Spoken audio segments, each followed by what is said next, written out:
Bonjour Loubna Mazouzi, vous êtes directrice du pôle surveillance et expertise en sécurité routière. Bienvenue dans la matinale de Média TV. Merci d'avoir accepté l'invitation. Avec vous, on va parler d'abord de cette campagne de sensibilisation qui est lancée par la NARSA. La NARSA qui nous dit que 2300 morts par an parmi les utilisateurs de motos au Maroc. Arrêtons la tragédie, c'est le slogan. Bonjour, tout d'abord, je tiens à vous remercier pour l'invitation et d'avoir abordé ce sujet spécialement aujourd'hui même, qui coïncide avec la célébration de la Journée nationale de la sécurité routière, qui a choisi comme édition cette année d'aborder la problématique des deux roues motorisées. Donc, le choix du thème cette année traduit une prise de conscience de transformation sociétale et des nouvelles dynamiques de mobilité que connaît notre pays ces dernières années, où l'usager des deux roues motorisées s'est considérablement développé. Toutefois, cette évolution s'accompagne d'une hausse préoccupante de l'accidentalité, comme vous l'avez bien cité, donc avec plus de 2300 décès enregistrés chaque année.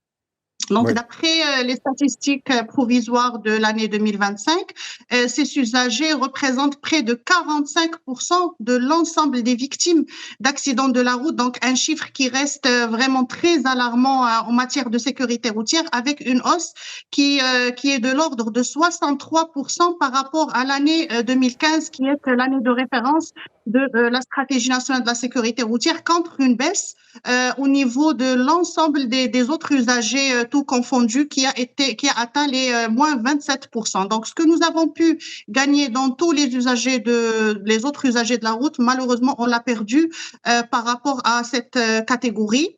Donc, Alors, il s'agit justement, non, mais parlons-en si vous le voulez bien, parce que j'aimerais bien vous poser 2-3 questions là-dessus, avec 2-3 constats aussi. Vous, comme moi, vivons au Maroc et on voit les usagers de la route, les deux roues sur la route. Et alors, on voit des choses incroyables parfois sur nos routes, que ce soit dans les villes ou en dehors même des villes.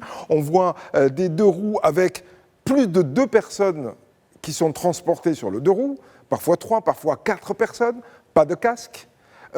On les voit passer devant les forces de l'ordre qui parfois ne font rien alors qu'elles sont là pour assurer la sécurité et particulièrement la circulation. On voit aussi des comportements de la part de livreurs de célèbres applications de livraison, etc., qui sont d'une dangerosité indescriptible. Le constat, c'est bien, mais comment est-ce qu'on agit ? Effectivement, donc cette année, nous avons élaboré une nouvelle stratégie, donc à l'horizon 2030, dans laquelle nous avons revu justement l'ensemble des constats que vous venez de citer. Et il y a un programme qui est bien déterminé et un plan d'action bien orienté usagers vulnérables de façon générale, que ce soit les deux roues ou les piétons, parce qu'enfin, ces deux catégories, vraiment, on n'a pas pu avoir un gain qui est considérable. Et d'ailleurs, cette thématique des deux roues motorisées et les piétons, elle est devenue justement comme étant un axe stratégique de première importance au niveau de la prochaine stratégie. Et comme vous l'avez bien cité, donc effectivement, il y a tout l'écosystème qui doit se mobiliser justement pour contrecarrer cette problématique ou bien ce phénomène. Et il faut une mobilisation collective et des réponses adaptées aux réalités actuelles, surtout durant ces dernières années où ce mode de transport a vraiment submergé comme étant une nouvelle norme de mobilité. Oui. Est-ce qu'il y a une sensibilisation aussi des automobilistes face justement aux deux roues ? Parce que c'est vrai qu'on voit arriver des deux roues de partout quand on circule particulièrement dans les villes, ici au Maroc. Et puis, voilà, quand elles sortent de nulle part, forcément c'est compliqué. Peut-être diminuer sa vitesse, peut-être avoir une vigilance particulière sur les rétroviseurs, sur l'extérieur, etc. Parce que c'est générateur aussi d'accidents. Donc, l'espace de circulation est un espace qui est à partager. Donc, effectivement, il faudrait garder beaucoup de vigilance par rapport aux tout modes confondus, non seulement les deux roues motorisées, mais aussi les trottinettes, donc aussi qui est un nouveau mode de transport, donc qu'on commence à voir sur nos routes. Donc, certes, il y a plusieurs mesures d'ordre réglementaire, d'ordre de contrôle, sensibilisation, formation, pourquoi pas, qui sont en cours de mise en place pour cette catégorie. Et Inch'Allah, une fois cette stratégie sera adoptée dans la prochaine réunion du comité interministériel de la sécurité routière, Inch'Allah, on va passer à l'action. Sensibilisation aussi des utilisateurs de deux roues, alors pas uniquement sur la sécurité en général, mais sur le fait que de plus en plus les automobiles sont silencieuses eu égard à l'électrification de l'automobile. On ne les entend pas forcément arriver quand on est sur un deux roues, sur un vélo ou autre. Et donc il faut avoir davantage de vigilance aussi lorsque on est au guidon d'un vélo ou de celui d'un deux roues motorisé. Effectivement, ça entre dans le cadre de la vigilance. Donc, tout conducteur, justement, doit avoir beaucoup de vigilance dans la route parce que, comme vous l'avez bien dit, il y a plusieurs modes de transport. Donc, ils partagent cet espace public et il faudrait bien, donc, il a les rétroviseurs, il a tous les moyens pour pouvoir gérer l'espace qui l'entoure. Et donc, justement, les automobilistes devront avoir beaucoup de vigilance par rapport aux les autres modes de transport, y compris les piétons. Oui, alors dans votre journée nationale, la sensibilisation, elle est vraiment orientée vers les utilisateurs de deux roues motorisées, donc les mobylettes, les motos, les scooters, etc. Et y compris, vous l'avez précisé vous-même, les trottinettes, de plus en plus électrifiées aussi. Mais intéressons-nous aussi aux automobilistes, si vous voulez bien, parce que c'est vrai qu'on le constate tous les jours aussi. Il y a des comportements parfois qui sont quand même assez particuliers, que ce soit au feu rouge, que ce soit sur les ronds-points, que ce soit sur les routes où la vitesse est largement dépassée, et ne parlons même pas des autoroutes où parfois on voit passer des bolides. Donc, en effet, il y a beaucoup de comportements, si on peut juger, aberrants par rapport à quelques automobilistes, comme vous l'avez bien cité, l'excès de vitesse, ils ne s'arrêtent pas au niveau des feux rouges, mais ça, ce sont des comportements justement qu'il faudrait cadrer déjà par la sensibilisation et l'éducation depuis le jeune âge. Et dans ce sens, donc, la NARSA mène actuellement un programme donc dans le cadre de partenariat avec le ministère de l'Éducation nationale, justement pour inculquer les principes de la sécurité routière dès le plus jeune âge au niveau des curricula et au niveau de la vie parascolaire, donc justement pour que nos futurs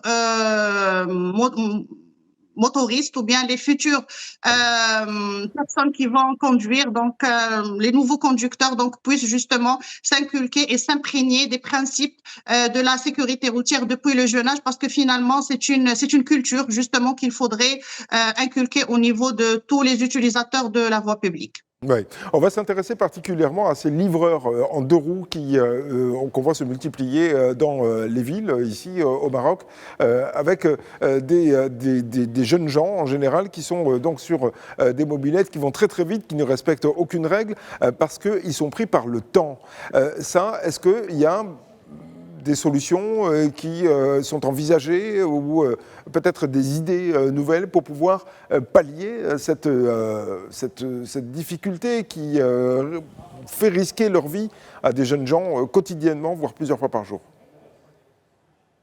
Donc, si vous l'avez bien suivi, donc ces 2 jours, le 16 et le 17. Donc, nous avions effectivement célébré la Journée nationale de la sécurité routière par un séminaire international qui a été dédié à la question du comportement des usagers de la route, mais principalement les deux roues motorisées.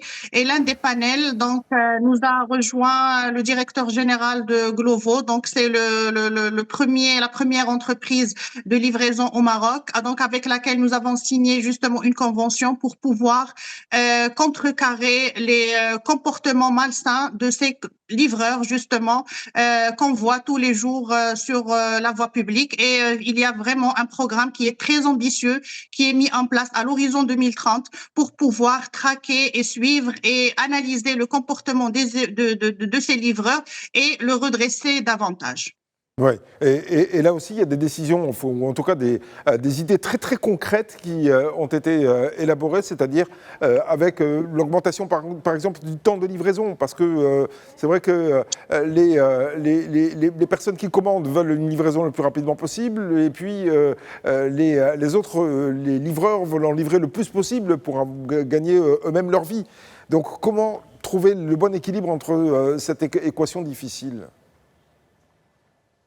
En principe, je pense que cette question, il faudrait la poser justement aux entreprises qui ont des relations commerciales avec ces livreurs.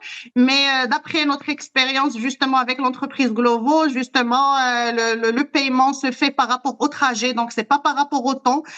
Donc ça, c'est un comportement du livreur. Donc il croit que s'il va faire vite, alors il va gagner plus d'argent, alors que c'est pas le cas. Dans tous les cas, il sera payé et indemnisé par rapport à la distance. Donc entre le lieu de livraison et le restaurant en question. Aussi, donc comme j'ai dit, donc il y a donc plusieurs programmes et plusieurs actions qui seront mis en place donc sur les 5 dernières années pour pouvoir améliorer le comportement de ces livreurs, parce que déjà ça c'est une culture qui vient d'être instaurée donc dans notre culture marocaine juste après le Covid, et donc déjà il faudrait avoir le temps de digérer cette nouvelle manière de faire, cette nouvelle situation pour pouvoir justement trouver les remèdes adéquats. Oui. Alors, parlons, si vous le voulez bien, d'une autre situation que l'on rencontre au Maroc chaque année, qui est liée à la période du Ramadan, du mois sacré du Ramadan, avec des comportements sur les routes qui parfois peuvent être, disons, contestables, c'est le moins qu'on puisse dire, surtout à l'approche du moment où on peut rompre le jeûne. Donc là aussi, est-ce que vous appelez à la vigilance? Est-ce que là aussi, il y a des comportements qu'il faut pouvoir adopter plus particulièrement? Alors, le Ramadan, généralement, est un moment de spiritualité, de solidarité, de discipline. Sur le plan de la circulation routière, il constitue justement une période de vigilance accrue. Donc, le jeûne peut entraîner des fatigues, des baisses de concentration, des diminutions de réflexes.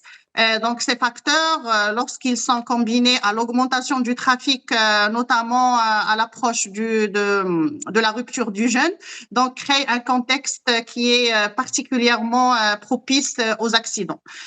Donc, il est impératif d'adopter une conduite qui est plus responsable et plus apaisée.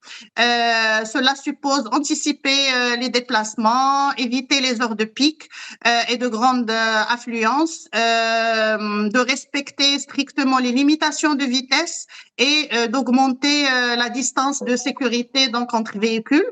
Je tiens juste à rappeler également que la route est un espace partagé, donc il faudrait beaucoup de patience, la courtoisie et le respect mutuel.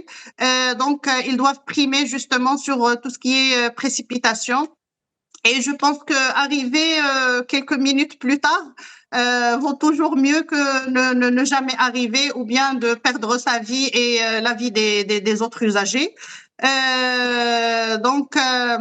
Le Ramadan est un mois de maîtrise de soi, faisant en sorte que cette maîtrise s'exprime également sur nos routes. Oui, effectivement. Alors, quelques conseils peut-être à propos de ces nombreux Marocains qui se déplacent, qui font parfois des longs trajets pendant cette période du mois de Ramadan, parce que évidemment on se déplace pour aller voir la famille, voilà, on prend la route, ça peut durer longtemps, parfois des heures, et avec le ventre vide, est-ce que ça peut pas générer un petit, des petites déconcentrations à un moment, ou peut-être même aussi de la somnolence, et là aussi il y a peut-être des appels à la vigilance?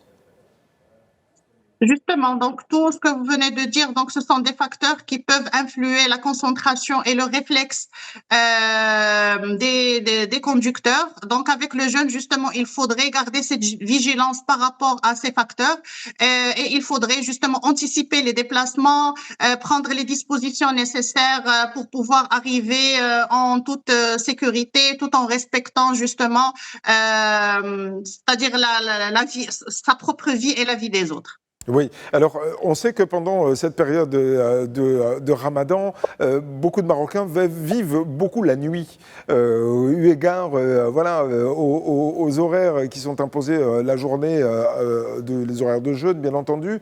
Là aussi, la nuit, il faut être peut-être encore plus vigilant que la journée, même si on a pu se restaurer.